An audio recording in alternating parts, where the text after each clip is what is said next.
Welcome to the Natty Project, episode 2, brought to you by myself, Jared Moore. Today, we're going to be discussing the 5 key benefits of mental health and working out, and we're going to be bringing in Kaitlyn Sharpley, another fitness influencer. Kate, please introduce yourself.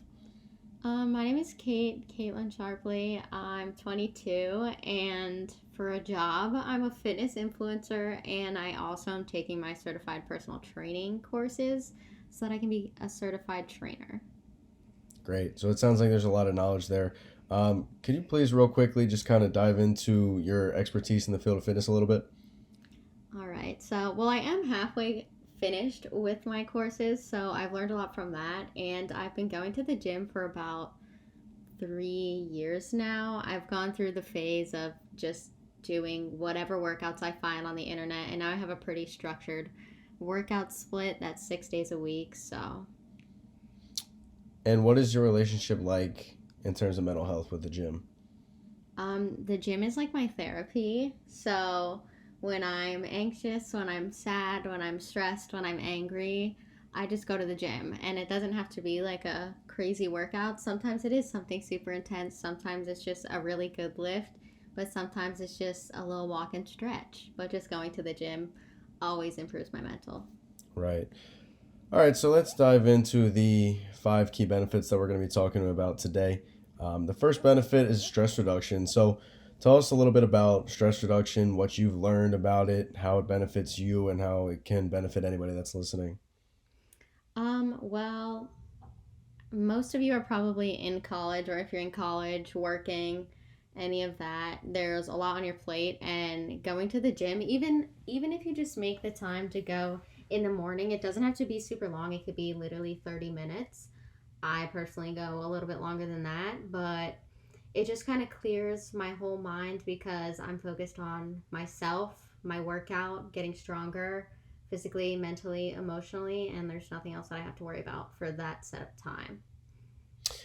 Yeah, so I think stress reduction, in terms of the gym, it is a lot of people that do it understand the stress reduction benefits, but kind of getting engaged in it to start is a tough thing to do.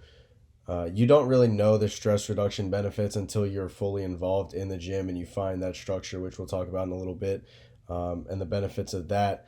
But I think, working out, seeing yourself get bigger, faster, stronger, you start to eat right, you start to have a plan when you're working out. All those things, and your main focus in that 30 minutes to an hour and a half, 2 hours, whatever it may be, can bring down your stress exponentially. And really, you just have to get started. The second benefit we're going to talk about a little bit is going to be time management. So, routine and structure. When we talk about time management and how we get into that, we think about a couple different things there. So, routine and structure. When you start to go a couple times a week and you figure out the routine that works best for you, it gets a whole lot easier. So, hey, if it works in your schedule every day, you're going to get up at, 7 a.m. You're going to get to the gym by 8:15, 8:30. You're going to sit in your car, have a little pre-gym jam sesh, and then you're going to go in, stretch at 8:30. You'll be out of the gym by 10. You'll be home and eating, and you start to build off that routine and stay tight to it every day. And that also aids in the stress reduction because you're not playing a guessing game. And then the structure there involved as well. So again, your days are built out. You're not guessing how you should be filling your time. You know exactly where you need to be, when you need to be there to get in and out and stay tight to that structure. Kate, what are your thoughts on time management and how the gym benefits that?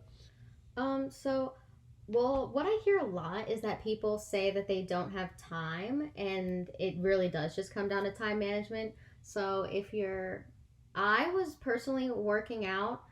I was going to physical therapy 5 times a week, and I was working 6 days a week as a server. So, my schedule was pretty jam packed, but I always made sure that I could just get the time in. And again, it doesn't have to be like an hour long session, it could be 30 minutes. But if you go in with a plan, you're going to know what you're going to do, and you're not going to be standing around walking, spending the extra 20, 30 minutes just wondering what the next move is. But I also like to have like my set pre-workout routine, so I just do that, and then the rest just kind of falls into play. You can go before work, after work, whatever you think is going to work best for you. And yeah. Nice. Yeah.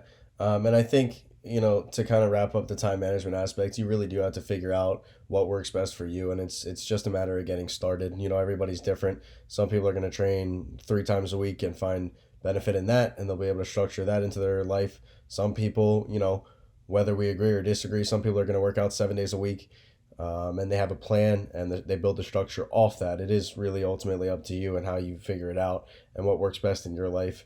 Um, the next thing we're going to talk about is the improved mood. So, I'll let you start with that one, Kate. How have you seen your mood, increase or decrease with the gym, and how has it affected your mental health? So my mood, well, I kind of said it at the beginning. My mood typically improves. Sometimes it's a little, most of the time it's a lot after I work out. If I have a really good workout, I am on like a high going home and I'm just so happy, so ready to tackle my day. Um, but on the opposite side, if I have a bad workout, that does sometimes affect my mood and I will be kind of upset just because I'm so hard on myself. But when I want to improve my mood, movement is my go to, whether it's a walk. If it's raining outside, I will go to the gym and walk on the treadmill. I'll lift if I haven't already. Sometimes I just need to go to the gym, stretch, do a little bit of abs and mobility, and I'm in a better mood automatically. Yeah, and I think, you hit it really well. With improving mood, we try to be as transparent as possible. The gym can, and more often than not, for our workouts, it does improve our mood. We're not going to sit here and say it improves everybody's mood.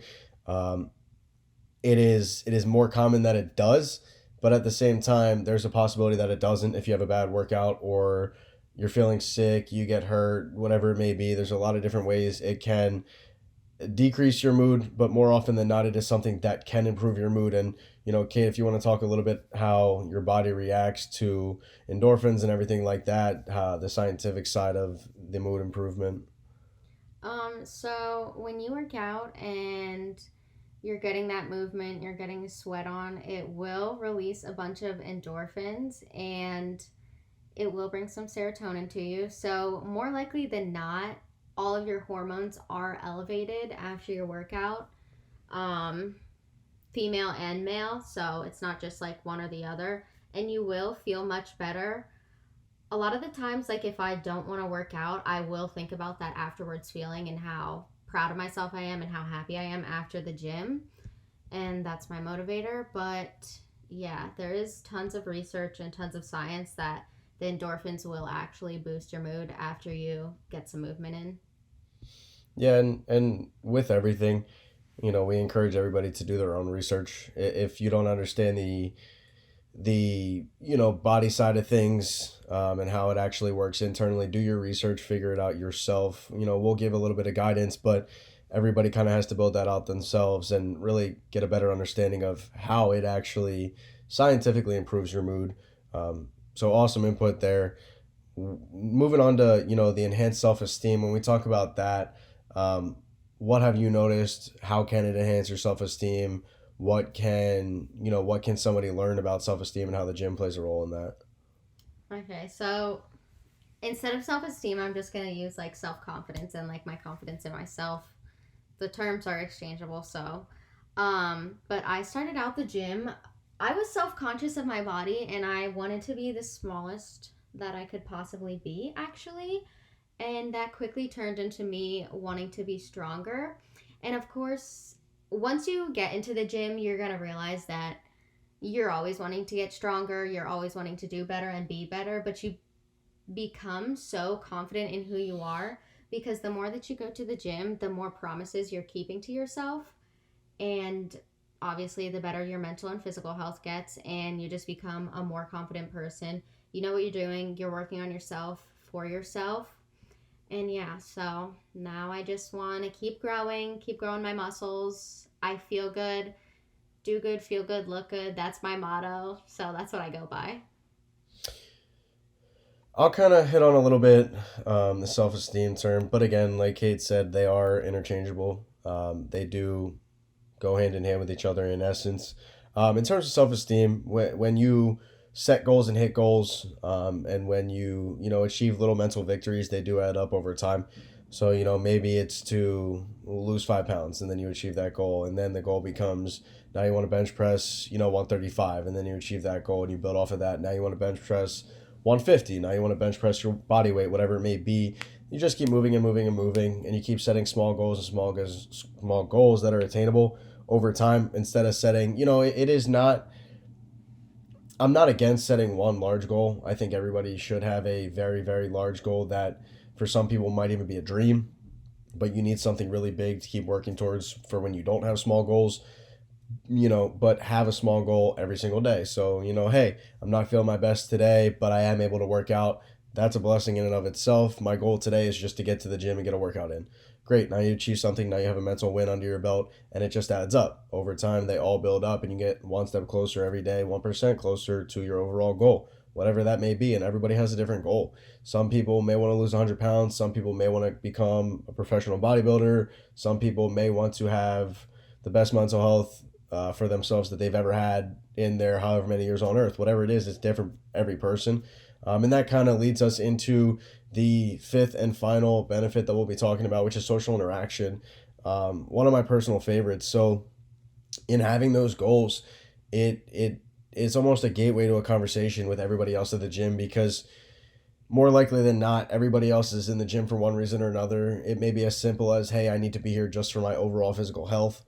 Or it may be, hey, I had surgery a little bit ago, so I need to be here, but it's also making me feel better about myself, whatever it may be.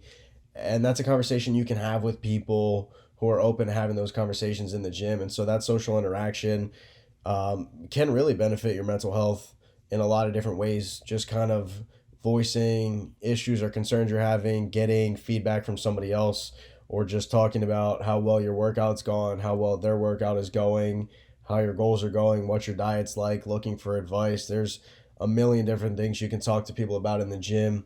Obviously, with proper gym etiquette, don't go up and interrupt somebody mid-set. But there's multiple ways to go about that. You can go in and make new friends in the gym. You can meet new people that are your age or a different age but have the same goals as you. Maybe you guys actually go to the same school and you never knew that. Maybe you go in with somebody else, with a gym partner, which is not, it's not frowned upon. Some people don't like to do it. Some people love to do it. I went 3 years training on my own, training for bodybuilding, and then Kate and I have been working out together 4 or 5 times a week, and it's not something that hurts either of our workouts. We're both able to get in and get it done, and just have conversation in the middle, which kind of keeps it light. Like it doesn't make it as much of a chore on those days that you don't want to be there. It's just cracking jokes and everything like that. But Kate, what in terms of social interaction do you have to add? What how can it benefit people? Talk about anything there. So when I first started going to the gym, probably the first year and a half, 2 years, I still am like this when I'm not working out with another person, but I'm very much the type that I just put my headphones in, I do my own thing, I mind my business, I get in and I get out. But I was fortunate enough to make two of the most important relationships in my life. I have made them through the gym. One of them being my friend Lily. It started off her just saying like, "Hi, oh my gosh, you're so strong," all of that, and now we are best friends. And I think it's so crazy because you see people. If you would look at us from the outside, she's a 30-year-old woman with 4 kids, and I am 22, college age. Um, but we have such a strong relationship literally because of the gym. And we'll go work out together, we'll go get coffee together, we're always texting each other. And then I did switch gyms and I knew nobody. And Jared was actually the first person that I met. It started off kind of with just a little, hey, can you spot me? And now here we are, 5, 6 months down the line. And we work out every day together. But the thing is with working out together, I think I it depends like on the day. Obviously, sometimes I'm in a more social mood and sometimes I'm not. But the nice thing about working out with somebody is when you're having a bad day or when you're in your head, you're struggling mentally, maybe physically, you don't feel your best. They're always there to push you, whether it's push you mentally, tell you can do one more rep, whether it's physically push you and have you try a new weight that you've never tried before. So as somebody who was quite the workout by myself, I can say that I do actually enjoy working out with a partner now? Glad to hear it. I am your partner. That is a sigh of relief. So, short and to the point, we highlighted 5 key benefits that the gym provides in terms of mental health. So just to recap, we did talk about stress reduction, time management, improved mood, enhanced self-esteem, and social interaction. That is just 5.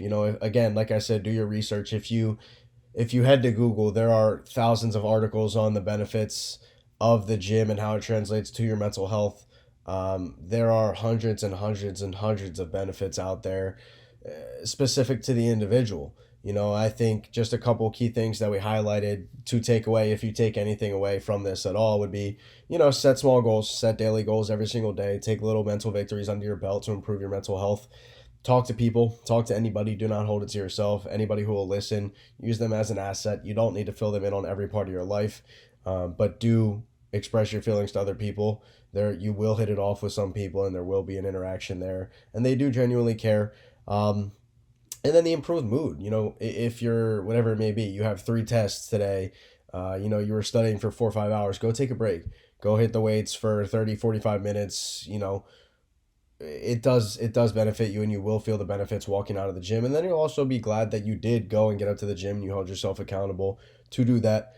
So just a little bit of a recap there. We're looking forward to talking again next week. I do have a tip. Go ahead. What is the tip? Okay, so my tip does obviously have to do with all of this, but my number one tip, this could be a whole episode in itself, motivation versus discipline, but it is. Yes. But get a routine, a pre-workout routine, something that you consistently do before your workout, and it just becomes a part of your everyday routine. It takes 30, 60 days to build a habit.